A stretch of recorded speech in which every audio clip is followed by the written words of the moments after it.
प्यारे विद्यार्थियों, सातों सेटों में से कोई ना कोई सेट तो आपको ऐसा देखने को जरूर मिल जाएगा जो कि आपके लिए बहुत ही कठिन हो सकता है। तो मैं आपके तैयारी को चार चांद लगाने के लिए आपके बुक में से, बायोलॉजी के बुक में से, जीव विज्ञान के बुक में से वो मोस्ट इंपॉर्टेंट एनसीईआरटी के टॉपिक लेकर आया हूं जो कि आ सकता है। देखो, 7 सेट बनता है, कोई ना कोई सेट तो बहुत कठिन होता है। बच्चों को ऐसा लगता है कि इस सेट में से मैंने 4-5 क्वेश्चन को नहीं पढ़ा हुआ है। तो मैं बता दूं, वो एनसीईआरटी में बहुत ही डीप से आता है। फिलहाल मैंने एनसीईआरटी के मोस्ट इंपॉर्टेंट टॉपिक को ढूंढ लाया जो कि 2026 में से देखने को मिल जाएगा।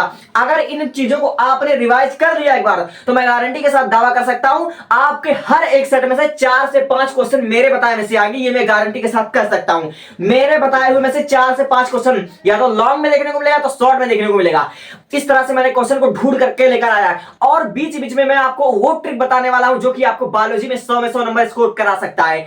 तो बिना देर के हुए पहले मैं इंपॉर्टेंट टॉपिक को बताता हूं और मैं उल्टा चलूंगा, यानी कि 13वें चैप्टर से लेकर पहले चैप्टर तक बताऊंगा।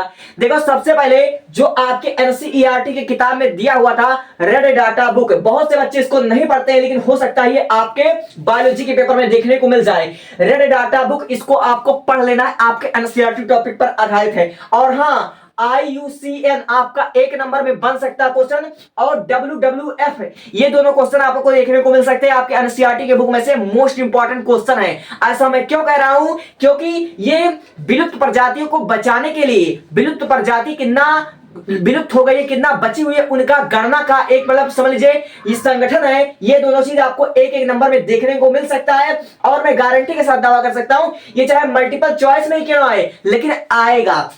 और हाँ, 13वें वाले चैप्टर से 2026 का मोस्ट इंपॉर्टेंट टॉपिक नोट कर लो, पवित्र उपवन आएगा। पवित्र उपवन 2026 में आपको लॉन्ग क्वेश्चन में भी देखने को मिल सकते हैं। पवित्र उपवन होते क्या है? जब किसी वृक्ष को, जब किसी पेड़ पौधे को हम देवी या देवता मानकर उसकी पूजा करते हैं, ठीक है, उसकी रक्षा के लिए अपनी जान तक कुर्बान कर देते हैं, तो उसको बोलते हैं पवित्र उपवन। और मैं ऐसा क्यों कह रहा हूं कि 2026 में आएगा? ऐसा मैं इसलिए कह रहा हूं कि आज हमारे भारत में समझ लीजिए जो अरावली का जो जंगल वो कट रहा है ना, इससे हमारा क्या हो रहा है? एटमॉस्फेयर खराब हो रहा है। इससे हमारे लिए समझ लीजिए समस्या पैदा हो सकती है। इसलिए पवित्र उपवन आपके एनसीईआरटी का टॉपिक है, 2026 में आपको देखने को मिल सकता है। इसको लिख लो मेरे भैया, ये बहुत इंपॉर्टेंट है। इस चैप्टर का सबसे इंपॉर्टेंट टॉपिक है पवित्र उपवन, एनसीईआरटी टॉपिक है। और हाँ, तप्त स्थल, हॉटस्पॉट आपको देखने को मिल सकता है।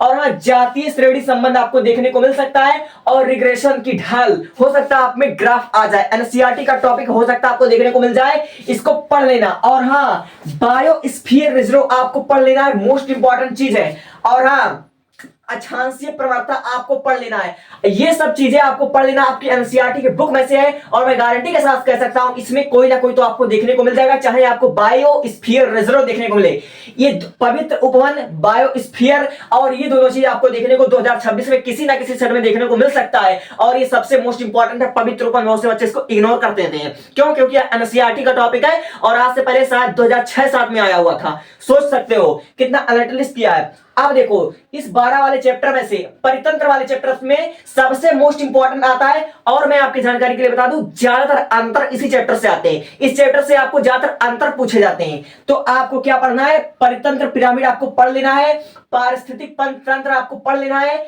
और खाद्य श्रृंखला का, खाद्य जाल में अंतर आपको पढ़ लेना, मोस्ट इंपॉर्टेंट टॉपिक है। और हाँ, उत्पादकता उपभोक्ता 2026 में इस चैप्टर का सबसे मोस्ट इंपॉर्टेंट टॉपिक है। उत्पादकता उपभोक्ता, प्राथमिक उपभोक्ता, ठीक है, प्राथमिक उत्पादकता, द्वितीय उत्पादकता आपको अच्छे से पढ़ लेना है। और ठीक है, ऊर्ध्ववर्ती तथा अवध्वर्ती आपके एनसीईआरटी टॉपिक है। अब परितंत्र के विभिन्न घटक आपको पढ़ लेना है। 2026 का मोस्ट इंपॉर्टेंट टॉपिक है आपका परितंत्र के विभिन्न घटक और उत्पादकता और उपभोक्ता। उत्पादकता और उपभोक्ता, उपभोक्ता मैंने लिखा नहीं लेकिन मैं बता रहा हूं मोस्ट इंपॉर्टेंट टॉपिक हो सकता है, एनसीईआरटी का टॉपिक है। और 11 वाले चैप्टर से एनसीईआरटी का टॉपिक मैं लेकर आया हूं आपके पब्लिक, ये जो प्राइवेट बुक है उससे नहीं, मैं एनसीईआरटी की बुक से बता रहा हूं आपको। हाँ, कि स्टोन प्रजाति हो सकता है देखने को मिल जाए, 2017 के बाद नहीं आया हुआ है। आयु पिरामिड आपको देखने को मिल सकता है। और हाँ, इस चैप्टर का सबसे मोस्ट इंपॉर्टेंट टॉपिक है, चाहे 4 नंबर में ही क्यों ना पूछे, मैं गारंटी के साथ दावा कर सकता हूं, सह परोपकारिता, सहजीविता, ठीक है, ये आपको 2026 में छपा छपाया मिलेगा। सह परोपकारिता, सहजीविता, सहजीवन। और हाँ, जातियों में प्रतियोगिता, यानी कि स्पर्धी जातियों में प्रतियोगिता, गारंटी के साथ आपको आएगा। जातियों में प्रतियोगिता इस चैप्टर की जान है, ठीक है। और हाँ, समष्टि के मॉडल ये हो सकता है आपके 2026 में देखने को मिल जाए। समष्टि के मॉडल, संभार तंत्र समष्टि, एनसीईआरटी टॉपिक है। और हाँ, 10वें वाले चैप्टर से मैं आपकी जानकारी के लिए बता दूं, मोस्ट इंपॉर्टेंट टॉपिक इस पे आता है। इसमें ज्यादातर जानते क्या आता है, इसमें आपको मानव इंसुलिन देखने को मिल सकता है। मानव इंसुलिन ये आपके चैप्टर का जान है। इस चैप्टर से ज्यादातर आपके मल्टीपल चॉइस आ सकता है। आपका बीटी कपास आपको बहुत अच्छे से पढ़ लेना है, और हो सकता है आपका जीन इन थेरेपी आ जाए। हाँ, और एलिसा के बारे में आप लोग पढ़ लीजिएगा, एलिसा के बारे में पढ़ लीजिएगा, एलिसा मोस्ट इंपॉर्टेंट है। और बायोफाइसी इसको आप लोग पढ़ लेंगे, ठीक है। ये मोस्ट इंपॉर्टेंट चैप्टर है। और मैं आपके जानकारी के लिए बता दूं, अगर आपको बायोलॉजी में 100 में 100 नंबर स्कोर करना है तो आपके लिए 3 चीजें बायोलॉजी में पढ़ लो, कभी भी आप असफल नहीं हुए। सबसे पहली बात मैं कह रहा हूं, पूरे किताब के जितने भी आपके रोग हैं, बायोलॉजी के पेपर में केवल आपका 20 से 22 नंबर केवल आपका रोग संबंधित आता है। जैसे आपका टर्नर सिंड्रोम आ गया, डाउन सिंड्रोम आ गया, ठीक है, या आपका क्लाइनफेल्टर सिंड्रोम आ गया, वड़ानता आ गया, ठीक है, लिंग संलग्न रोग, केवल 20 से 22 नंबर का आपका रोग आता है। इसलिए पूरे किताब की अगर आप लोग रोग के बारे में पढ़ लो तो ज्यादा बेटर रहेगा, क्योंकि 20-22 नंबर आपको पक्का हो जाएगा, कन्फर्म हो जाएगा। ये मैं हर पेपर का समझे एनालिटिक्स करके बता रहा हूं, हर एक पेपर की मैं बात कर रहा हूं। अब देखो आगे क्या करना है आपको। 9वें चैप्टर में आपको इकोलाई जीवाणु के बारे में पढ़ लेना, और पीसीआर आपको पढ़ लेना, गारंटी के साथ 2026 में देखने को मिलेगा। और प्लाज्मिड के बारे में आपको पढ़ लेना है, ठीक है। और जेनेटिक इंजीनियरिंग आपको पढ़ लेना है, 4 नंबर में आता है, जेनेटिक इंजीनियरिंग पढ़ लेना है। और प्रतिबंध एंजाइम पढ़ लेना है, ठीक है। अब कोलिनिंग वाहक का चित्र, और हाँ, आपके बोर्ड एग्जाम में 10 से 12 नंबर का चित्र आपको देखने को मिल सकता है, ठीक है। चित्र ज्यादातर आपका 4 नंबर में ही पूछा जाता है, 4 नंबर में आपको पूछा था। अभी चित्र के बारे में हम बात करते हैं, ठीक है। 4 नंबर का चित्र पूछा जाता है। हो सकता है किसी किसी पेपर में अगर लॉन्ग क्वेश्चन में आता तो आपका 10-12 हो जाता है, लेकिन ज्यादातर चित्र 4 ही नंबर का आता है, ठीक है। अब आपको क्या पढ़ लेना है, आपको पढ़ लेना है विलोडित होज रिएक्टर, ये आपका एनसीईआरटी टॉपिक है। अब आपको पढ़ लेना है क्लॉट बस्टर के रूप में जीवाणु। अब साइनोबैक्टीरिया आपको पढ़ लेना है, और प्रतिजैविक उत्पादन आपको पढ़ लेना है, 3 कवक आपको पढ़ लेना है। अब आपको बायोगैस पढ़ लेना है, और हाँ, बायोगैस में सूक्ष्म जीवों की भूमिका, ठीक है। बायोगैस में सूक्ष्म जीवों की भूमिका 2026 में छपाया मिलेगा, ओरिजिनल टॉपिक। अब हाँ, सूक्ष्म जीवों के औषधि निर्माण में 2026 का सबसे मोस्ट इंपॉर्टेंट टॉपिक आपका ये होगा कि सूक्ष्म जीवों का प्रयोग कीजिए औषधि बनाने में, यानी औषधि बनाने में सूक्ष्म जीवों का योगदान मोस्ट इंपॉर्टेंट टॉपिक है। और हाँ, आपको लैब के बारे में पढ़ लेना, बीओडी के बारे में पढ़ लेना है। और हाँ, अब आते हैं मोस्ट इंपॉर्टेंट टॉपिक जो आपका चित्र है। 2026 में आपको इन चित्रों में से कोई ना कोई चित्र आपको देखने को गारंटी के साथ मिलेगा। सबसे पहला आपका जो मोस्ट इंपॉर्टेंट चित्र है, बीजांड आपको 2 नंबर में या 4 नंबर में आपको देखने को मिल जाएगा।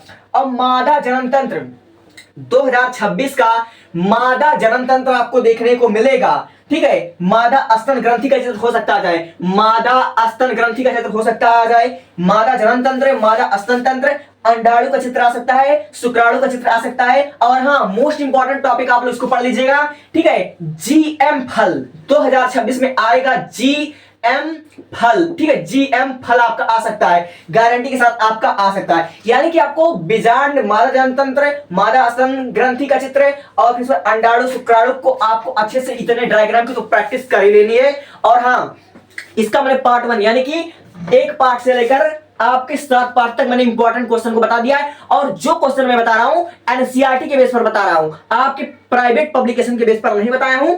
और आपको अगर टॉपर बनना है तो मैं कहता हूं, मैंने एक वीडियो बना रखा है, how to download NCERT books.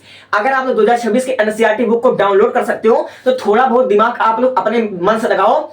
NCERT में एक वेबसाइट है, वहां से आप लोग किताब पूरा डाउनलोड कर सकते हो, अपने हिसाब से आप लोग देख लो। वहां जो आपको इंपॉर्टेंट टॉपिक लगेगा कि हाँ हो सकता है क्वेश्चन आए, उसको आप लोग पढ़ लीजिएगा। और आपका पेपर पेवर एनसीईआरटी पर ही बनता है, पेवर एनसीईआरटी पर बनता है। ये सब प्राइवेट पब्लिकेशन विद्या अवतार आपको गुमराह करने के लिए, आपसे पैसे लूटने के लिए ही बनाया गया है। आपका जो मॉडल पेपर बनेगा 2026 का वार्षिक पेपर आपके एनसीईआरटी पर बनेगा। इसलिए आप लोग, मैं चाहता हूं कि आप सभी लोग एक बार उस वीडियो को देखें और वहां से आप लोग खुद किताब डाउनलोड कर लें और खुद एनालिटिक्स करें, खुद अपने आप की निरीक्षक बन जाए कि 2026 में मोस्ट इंपॉर्टेंट टॉपिक कैसे आ सकता है। अगर इतना आपने दिमाग लगाया तो शायद आप लोग 100 में 100 नंबर पक्का ले जाओगे, पक्का ले जाओगे, अगर इतना आपने दिमाग लगा दिया। क्योंकि छोटी मोटी चीज को तो हर कोई पढ़ता है, लेकिन जो डीप से डीप नॉलेज रखता है वही 100 में 100 नंबर का हकदार होता है। बात अच्छी लगे हो तो सब्सक्राइब करना, इसका पार्ट 1 देख लेना, और 500 सब्जेक्ट के मोस्ट इंपॉर्टेंट टॉपिक मैंने बता रखा है।